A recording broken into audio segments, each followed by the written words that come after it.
Hi hello வணக்கம் நண்பர்களே, அனைவருக்கும் இனிய வணக்கம். இன்றைக்கி நம்ம இந்த ஒரு வீடியோவில் எதை பற்றி பார்க்க போகிறோம் அப்படின்னு பார்த்தீங்கன்னா, டெட் தேர்வில் தேர்ச்சி பெற்றவர்களுக்கு தேர்ச்சி மதிப்பெண் 60ஆக அறிவியுங்கள். கோரிக்கைகள் பல வச்சுருக்காங்க. என்னென்ன கோரிக்கைகள், என்னென்ன நடக்க போகிறது, டெட் தேர்வில் அடுத்த கட்ட நிகழ்வாக என்ன இருக்க போகிறது என்பன பற்றி எல்லாமே இந்த ஒரு வீடியோவில் முக்கிய தகவலாக நம்ம பார்க்கலாம். முக்கியமாக டெட் தேர்வில் 60 மதிப்பெண்கள் மீண்டுமே எல்லாருக்குமே மாற்றுவாங்களா அப்படின்றத பற்றி தான் இந்த வீடியோவில் ஒரு முழுமையான தகவல் இருக்க போகுதுங்க. ஸோ வீடியோவை ஸ்கிப் பண்ணாமல் பாருங்கள், அப்போ தான் நான் என்ன சொல்ல வரேன் அப்படின்றது உங்களுக்கு புரியும். ஸோ தமிழகத்தில் இந்த ஆசிரியர் தகுதி தேர்வு ஆண்டுக்கு 2 முறை நடத்துவோம், 3 முறை நடத்துவோம். நாங்கள் சிறப்பு டெட்டு நடத்துவோம், சிறப்பு இல்லாமல் டெட்டு நடத்துவோம். இப்படியெல்லாம் சொல்லிக் கொண்டிருக்க ஆசிரியர் தேர்வு வாரியம் இந்த ஸ்பெஷல் டெட் எக்ஸாம்ஸ் எல்லாமே தற்சமயம் வெளியிட்டிருக்காங்க. இந்த ஸ்பெஷல் டெஸ்ட் வந்து பார்த்திங்கன்னா ஒர்க்கிங் டீச்சருக்கு மட்டும் தான் நாங்கள் வைக்குவோம், டெட்டில் ஃபெயில் ஆனவங்களுக்கு நான் வைக்க மாட்டோம் அப்படின்றாங்க. இப்போ என்ன பண்ணுறாங்க, டெட் தேர்வில் தேர்ச்சி பெற்ற ஃபெயில் ஆன பீப்புள், பாதிக்கப்பட்டவர்கள், டெட் ஆசிரியர்களால் பாதிக்கப்பட்டவர்கள் எல்லாமே ரொம்ப கோபத்தில் இருக்காங்க. ஏன்னா அவங்களுக்கு வந்து பார்த்திங்கன்னா இந்த இது வந்து ரொம்ப கஷ்டமான ஒரு விஷயத்தை வந்து பார்த்திங்கன்னா ஆசிரியர் தேர்வு வாரியம் மீண்டும் செய்ய வற்புறுத்துகிறது. ஸோ இதை உடனடியாக மாற்றுங்க, எங்களுடைய கோரிக்கைகளை நீங்கள் ஏற்றுதான் ஆகணும் அப்படின்ற மாதிரி குறிப்பிட்டே சொல்கிறாங்க.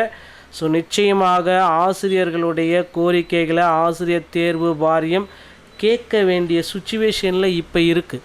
ஏன்னா இது வந்து தேர்தல் காலங்க. ஸோ தேர்தல் காலத்தில் எது என்ன எப்படி வேணாலும் நடக்கலாம். அடுத்த கட்ட நிகழ்வு அப்படின்றது ரொம்ப பெரிய இம்பார்ட்டன்ங்க. எது ஏன்னா என்ன வேணாலும் அரசியலில் மாற்றங்கள் நடக்கும், அதே போல் தான் தேர்தலையும் மாற்றம் நடக்கும். ஸோ ஆசிரியர்களுக்கு இந்த டைம் நன்மைகள் பல உண்டாக காத்திருக்கு மக்களே. ஸோ நீங்கள் வந்து பார்த்தீங்கன்னா டெட் தேர்வை பொறுத்த வரைக்கும் 60 மதிப்பெண்கள் எடுத்தால் பாஸ் என்ற அறிவிப்பு வருமானு பார்க்குறீங்க. நிச்சயமாக அந்த அறிவிப்பு உங்களுடையக்கு வர இருக்குது. எப்போ வரும் அப்படின்றது தான் இப்போ கேள்விக்குறியாக இருக்குது. ஸோ டெட் தேர்வில் தேர்ச்சி பெற்றவர்கள் 60 மதிப்பு அறிவியுங்கள் என டெட்டால் பாதிக்கப்பட்ட ஆசிரியர்கள் ஒரு பக்கம் மனு கொடுத்துட்ருக்காங்க. தேசிய ஆசிரியர் சங்க பொதுச் செயலாளர் தலைமையில் திருச்சி, மதுரை மாவட்ட நிர்வாகிகள் டெட் பிரச்சனையால் பாதிக்கப்பட்ட ஆசிரியர்கள் திருச்சியில் நேற்று பள்ளிக்கல்வித்துறை அமைச்சர் அன்பில் மகேஷ் பொய்யாமொழியை சந்தித்து மனுக்கள் பல கொடுத்துருக்காங்க. அமைச்சரும் வந்து பார்த்திங்கன்னா இவ்வளோ பண்ணிட்டோம், இதையும் நாங்கள் பண்ணிவிடுவோம் அப்படின்ற மாதிரி குறிப்பிட்டே சொல்லியிருக்காங்க.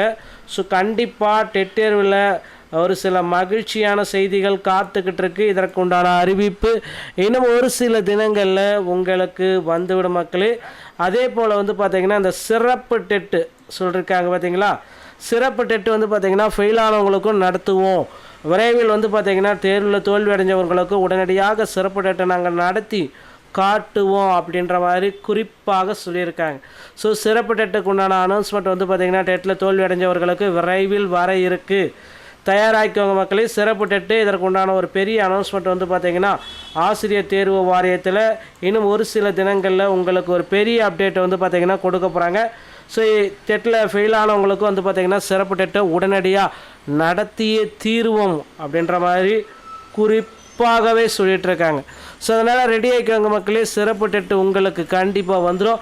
நீங்களும் சிறப்பு டெட்டு எழுத தயாராகிக்கோங்க. ஸோ பள்ளிக்கல்வித்துறை அமைச்சர் அன்பில் மகேஷ் குறிப்பிட்டே சொல்கிறாரு, இந்த 5% மதிப்பெண் குறைத்து அறிவிக்கப்பட்டது மற்ற அனைத்து வகுப்புகளும் மகள் மனைவி தந்தது போல பொது பிரிவினருக்கு மாற்றுத்திறனாளிகளுக்கும் மன உளைச்சலையும் அதிக வருத்தத்தையும் தந்தது. அனைவரின் நலத்தையும் கருத்தில் கொண்டு பொது பிரிவினருக்கு 75 மதிப்பெண்கள் அதாவது 50%, மாற்றுத்திறனாளிகளுக்கு 60 மதிப்பெண்கள் அதாவது 40% தேர்ச்சிக்கான வரம்பாக நிர்ணயித்தது. தேர்ச்சி பட்டியலை வெளியிட வேண்டும். இந்த மாதிரி கோரிக்கைகளை வைக்கிறாங்க ஆசிரியர் தேர்வு வாரியம். இவர்களுக்கு விரைவில் வந்து பார்த்திங்கன்னா ஒரு சுமூகமான முடிவுகளை கொடுப்பாங்க அப்படின்றத நம்ம எதிர்பார்க்கலாங்க. ஸோ ஆசிரியர் தேர்வு வாரியத்தில் இன்னும் ஒரு சில தினங்களில் இதற்கு ஒரு மிகப்பெரிய அப்டேட் இருக்குது. ஸோ சிறப்பு டெட்டுக்கு வந்து பார்த்திங்கன்னா அனௌன்ஸ்மெண்ட் பண்ண போகிறாங்க. தயாராகிக்கோங்க. சிறப்பு டெட்டுக்கு உண்டான அனௌன்ஸ்மெண்ட் ஆல்ரெடி நடந்து முடிஞ்ச டெட் தேர்வில் பேப்பர் 2ல் நிறைய கேள்விகள் தவறு அப்படின்னு குறிப்பிட்டதால போனஸ் மதிப்பெண்களும் உங்களுக்கு வழங்கப்படலாம் அப்படின்ற மாதிரி எதிர்பார்க்குது. டிஆர்பியில் இந்த தகவல்கள் அனைத்துமே உங்களுக்கு ரொம்ப ரொம்ப பிடிச்சிருந்தால் நீங்கள் நம்முடைய சேனலோட இணைந்திருங்கள். மீண்டும் ஒரு நல்ல தகவலோடு நான் உங்களை சந்திக்கிறேன். நன்றி, வணக்கம், தேங்க்யூ.